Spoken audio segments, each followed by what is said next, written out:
BNP নির্বাচন ভয় পায় না উল্লেখ করে দক্ষিণ সিটি কর্পোরেশনের প্রশাসক মোহাম্মদ আব্দুস সালাম বলেন, ভোটার তালিকায় যে ভুল ত্রুটি আছে তা নির্বাচন কমিশনকে সংশোধন করতে হবে। ঢাকা বিশ্ববিদ্যালয়ের বৃক্ষরোপণ অনুষ্ঠানে এ মন্তব্য করেন তিনি। বলেন, সরকারকে অপদস্থ করতে বিরোধী দল চেষ্টা চালিয়ে যাচ্ছে।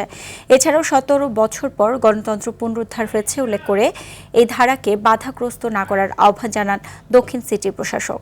এর আগে দেশব্যাপী বৃক্ষরোপণ কর্মসূচির অংশ হিসেবে রাজধানীর 21 নম্বর ওয়ার্ডের বিভিন্ন স্থানে বৃক্ষরোপণ কর্মসূচি উদ্বোধন করেন তিনি।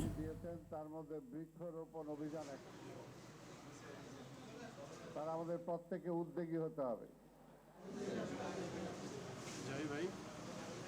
আগেই কেন বাধা দিতে চান?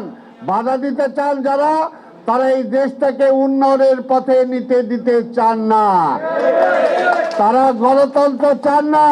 ঢাকা শহরে নির্বাচন আমরাও চাই, কিন্তু তার পূর্বে নির্বাচন কমিশনকে বলবো, এই যে ঢাকার যে ভোটার তালিকা, সেটার মধ্যে অনেক কিছু ভুল ত্রুটি আছে, সেগুলোকে সংশোধন করতে হবে।